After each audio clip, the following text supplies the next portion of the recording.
বিসমিল্লাহির রহমানির রহিম। আসসালামু আলাইকুম। আপনারা সবাই কেমন আছেন? আশা করি আল্লাহর অশেষ রহমতে ভালো আছেন। আমিও আলহামদুলিল্লাহ আপনাদের দয়ায় ভালো আছি। একটু অসুস্থ, গলাটা বসে গেছে, তাই আমার ট্রংগুলা শুনতে হয়তো একটু খারাপ লাগবে আপনাদের, তো একটু ইগনোর করে নেবেন প্লিজ। আমি আজকে আপনাদের মাঝে একটি রেসিপি নিয়ে হাজির হলাম। কোন অঞ্চলে কোন নামে পরিচিত আমি জানি না, তবে আমাদের অঞ্চলে চালতা নামেই পরিচিত। তো চালতা রেসিপি, ওই যে চালতাগুলো আমরা করতেছি, গাছ থেকে পেরে এনে আমরা চালতাগুলো করতেছি। তো আপনারা সবাই দেখতে থাকেন।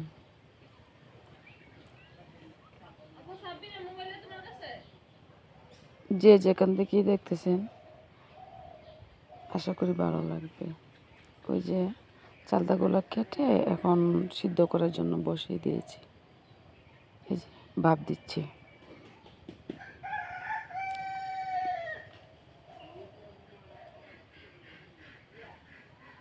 ভাপ দেওয়ার পরে ভালো করে ভাপ দিতে হবে। ওটার ভিতরে অনেক কষ আছে, ওইটা ফেলাই দিতে হবে।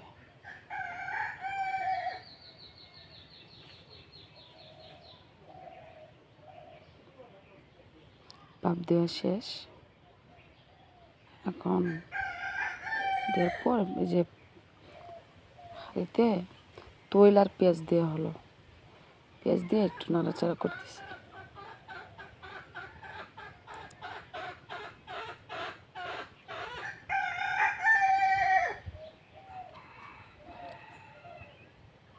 তৈলটা একটু ভালোভাবে লাল লাল হয়ে গেলে এই যে আদা রসুন পেস্ট দেওয়া হচ্ছে।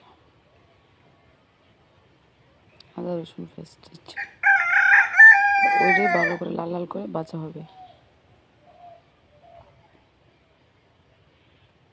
তারপরে হলুদের গুঁড়া 2 চামচ,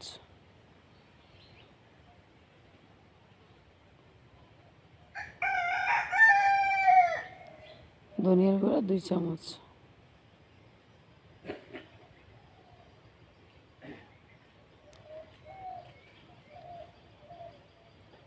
মরিচ গুঁড়া 2 চামচ,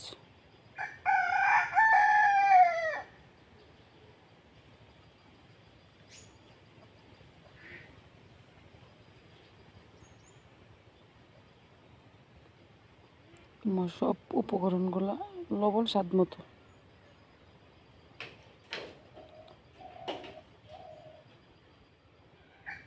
সব লবণ দিয়ে মশলাগুলা কষিয়ে নিচ্ছি।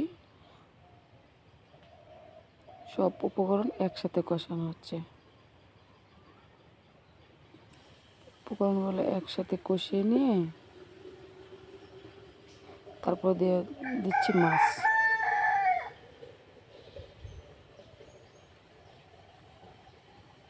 মাছ মশলার সাথে কষানো হচ্ছে, ভালো করে কষিয়ে নিতে হবে।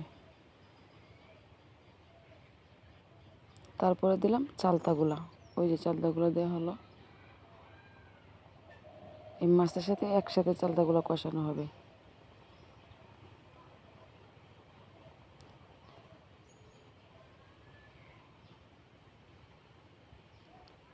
যে কষিয়ে নিচ্ছি। জানি না ভিডিওটা আপনাদের কাছে কেমন লাগতেছে। গ্রামে এই যে পানি দেওয়া হচ্ছে পরিমাণ মতো, আশা করি ভালোই লাগবে ইনশাল্লাহ। পানি দিয়ে এখন জালে বসা দেওয়া হবে। এই যে হয়ে গেছে, অনেক মজা হয়েছিল চালতার টক। হওয়ার পরে এরকম হয়েছে, খেয়ে দেখি কেমন হয়েছে। খুব মজা, খুব মজা। গ্রামের তাজা তাজা মাছ, তারপরে গাছের চালতা, আবার আমার লাগছে ঠান্ডা, তার ভিতরে অনেক মজা হয়েছে। আশা করি ভিডিওটা আপনাদের ভালো লেগেছে। আর ভালো লাগলে অবশ্যই আমাকে লাইক, কমেন্ট, সাবস্ক্রাইব করিবেন। ইনশাআল্লাহ। আসসালামু আলাইকুম।